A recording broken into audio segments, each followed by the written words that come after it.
Hey everyone, my name is Kevin Causey, and my presentation will be on Zinzendorf.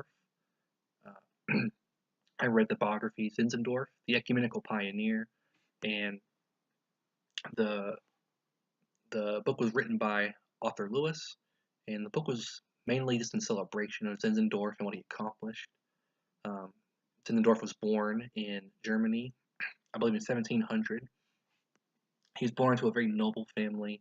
His father was friends with Philip Spindler, who was the father of pietism, and that had a huge impact on Zinzendorf and what he believed and his love for the Lord. He would have pietistic tutors teach him um, just about the Lord, and um, just really never wanted for much when it came to his lifestyle. Um, but even so, he loved God and loved Him with a huge zeal. Um, he would go on to finish his studies, and he was able to use the money from his nobility to purchase his grandmother's estate called Herrenhut, and basically used he wanted Herrenhut to be a garden for the Lord. That was his main focus and drive, was just to use what God has given him just for God's glory. And um, with all the persecution during his time with Roman Catholic Church and what was going on just all across Europe, he really desired to have Herrenhut become a home just for refugees to um, have a place to worship and to freely express their love for Christ and their love just for all God's done. Um, the most prominent faction that would come to Herrenhut would be the Moravians. They were from a Hussite tradition.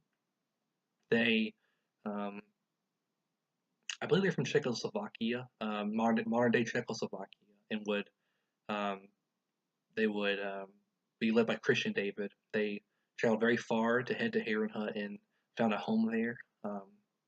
Though there was a lot of growing pains, Zinzendorf welcomed the refugees with open arms and really truly loved them with what he had, and um, they truly became a Christian family and really just had this real brotherly love for each other, a real passion for the Lord, a real passion for each other, and that was really the spark for what would come next. Whenever a slave from St. Thomas Island came to Zinzendorf and just asked for Zinzendorf to preach this gospel, preach this message um, that he teaches. To have someone come and share that message with other slaves in St. Thomas Island, and that same night that um, a couple of the Moravians had a dream and felt a strong calling to go to St. Thomas Island, and they freely became slaves and entered into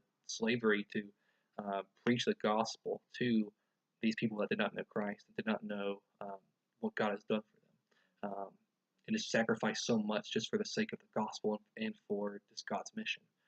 Um, and that was truly the first real, the beginning of what would become the Moravian mission movement, where the Moravians would go to many countries across the world, uh, just all over Europe, and to even to the Pennsylvania, to the Native Americans there, parts of Africa, just all across the world. The Moravians went uh, just to preach the gospel, and just really were sent out by Zinzendorf, and just really became just the beginning of what would come next when William Carey would gain just a lot of knowledge and was really influenced by the Moravians in their movement. Learned a lot from them. John Wesley uh, had a great deal of interaction with the Moravian Church and learned a lot from them, and would use some of the tools that they taught him to go on to be in the Methodist Church and begin to do a lot of work in all across North America. Um, and you really just see just all the just many different things that came about because of Zinzendorf and what he accomplished. Um, there's a lot for us to learn from Zinzendorf, just his zeal for the Lord and zeal for brothers and sisters. He really had a strong desire for unity, where I believe now in our day, just that it's very easy to criticize other denominations and very easy to look at and look at the shortcomings of other brothers and sisters whenever we're very slow to examine ourselves and examine our own flaws. And I believe that's something we can learn from Zinzendorf, just the ability to listen and um, to view other denominations just, and see what they're doing right. He Zinzendorf called other denominations schools of wisdom. I thought that was very telling to what he's trying to accomplish. And, I believe that's something that we can take from him, and what I believe we could um, do better at in our day. But that was a great lesson there. I learned a lot from just the willingness to sacrifice what God's given us, what God's used. We should be able to open-handedly give out and to sacrifice for God's mission, just to take in the refugee, to um, just to send and to go out and just have a zeal for the Lord. One of the most important parts of the book is it talks about the 100 years of prayer, where missionary or Moravians that they constantly prayed for God to send out harvesters and to save the lost. Just they prayed at Heron Hut for 100 years. That happened without end. Just the people taking turns, and just shows just their heart just to see God's kingdom come, and just to see this many lost souls come to know who Christ is. I thought that was really just very telling of Zinzendorf's leadership and the Moravians' hearts just for God. Um, but overall, it's a really great book. I learned a lot. Um, I thought that the author, he really could have been more critical of Zinzendorf. I really enjoy learning about the pitfalls of other Christian heroes, because it's very easy to look at these people as just so far above us. They did all these things and accomplished just so much.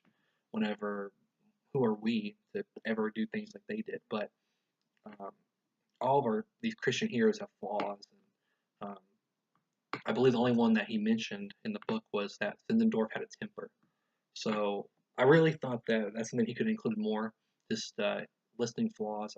I believe that that really actually is encouraging. It doesn't bring down these heroes, but instead I believe it makes them more relatable. Makes us realize, hey, they're like us.